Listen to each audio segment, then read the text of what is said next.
Pancreas cancer के risk factors क्या होते हैं, स्वादुपिंड के कैंसर के रिस्क फैक्टर्स और इसका प्रिवेंशन आज हम जानेंगे। Hello, I am doctor Aditya Kulkarni. मैं एक गैस्ट्रो एंड कैंसर स्पेशलिस्ट हूँ। पुणे में ओएसिस क्लिनिक में प्रैक्टिस करता हूँ। मेरा एरिया ऑफ इंटरेस्ट है पेट में होने वाले कैंसर और उसकी लैप्रोस्कोपिक और रोबोटिक सर्जरी। आज हम जानेंगे कि पैनक्रियास कैंसर यानी कि स्वादुपिंड के कैंसर के रिस्क फैक्टर्स क्या होते हैं और इन रिस्क फैक्टर्स को हम कंट्रोल कैसे कर सकते हैं जिससे कि पैनक्रियास कैंसर की रिस्क हम मिनिमम टू मिनिमम करें। तो दोस्तों, रिस्क फैक्टर एक ऐसी चीज है जो होने से या जिसके करने से हमारी वो डिसीज होने की रिस्क ज्यादा से ज्यादा इंक्रीज होती है। तो कुछ रिस्क फैक्टर्स ऐसे होते हैं जिसका हमें या पेशेंट को कोई कंट्रोल नहीं होता है और कुछ ऐसे रिस्क फैक्टर्स होते हैं जिस पे हमारा कंट्रोल हो सकता है और हम इन्हें चेंज कर सकते हैं या मॉडिफाई कर सकते हैं। तो क्या है वो रिस्क फैक्टर्स जिससे पैनक्रियास कैंसर की रिस्क ज्यादा बढ़ती है? Number 1 and most important risk factor is smoking. Smoking या टोबैको का सेवन करना ये पैनक्रियास कैंसर के लिए एक सबसे इंपॉर्टेंट रिस्क फैक्टर है। एक स्टडी के मुताबिक ऑलमोस्ट 20 to 30% पैनक्रियास कैंसर के केसेस ये स्मोकिंग या टोबैको का सेवन करने से होते हैं।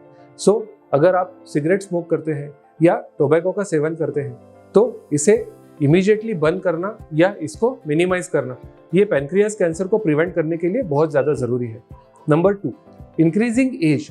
पैनक्रियाटिक कैंसर एक ऐसी बीमारी है जो ज़्यादातर एल्डरली पेशेंट्स में देखी गई है, यानी कि 60 to 65 ईयर्स के बाद। तो 60 to 65 ईयर्स के बाद अगर कोई भी ऐसे सिम्टम्स दिखते हैं जो डाइजेस्टिव सिस्टम से रिलेटेड हो और अगर ये 2 हफ्ते से ज़्यादा देखने को मिले तो इसे ज़रूर चेकआउट करना नेसेसरी है, क्योंकि ये शुरुआती लक्षण हो सकते हैं पैनक्रियाटिक कैंसर के। नंबर 3, ओवरवेट होना या मोटापा होना। तो ओवरवेट यानी कि एक्सेसिव BMI या फिर मोटापा होना ये पैनक्रियाटिक कैंसर का एक रिस्क फैक्टर देखा गया है और अगर हम हमारा वेट कम करते हैं विथ डाइट एंड एक्सरसाइज तो हम पैनक्रियाटिक कैंसर की रिस्क को भी कम कर सकते हैं। Number 4, regular exercise. ऐसा देखा गया है कि जो लोग हफ्ते में 3 से 4 बार रेगुलरली एक्सरसाइज करते हो, यानी कि walking, cycling, jogging, swimming, gym करना या फिर अलग अलग टाइप के कार्डियो करना, तो इनमें पैनक्रियाटिक कैंसर की रिस्क बाकी लोगों से कम देखी गई है। तो अगर आप पैनक्रियाटिक कैंसर की रिस्क को कम करना चाहते हैं तो regular physical exercise is a must.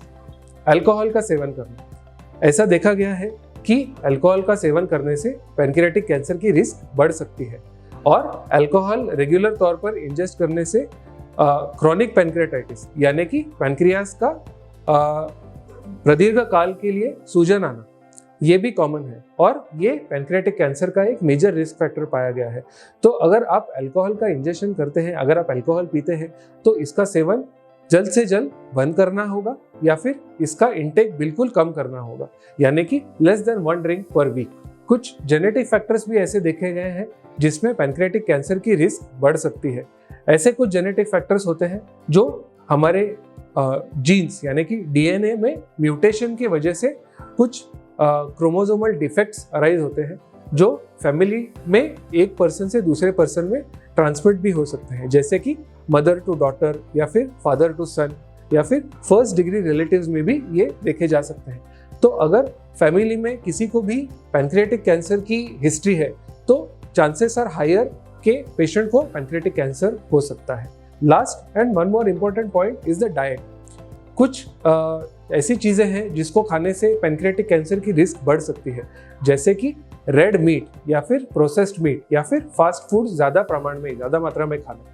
और अगर हमारे डाइट में फ्रेश ग्रीन लीफी वेजिटेबल्स और फ्रूट्स की क्वांटिटी हम बढ़ाएं तो हम हमारी रिस्क को कम भी कर सकते हैं।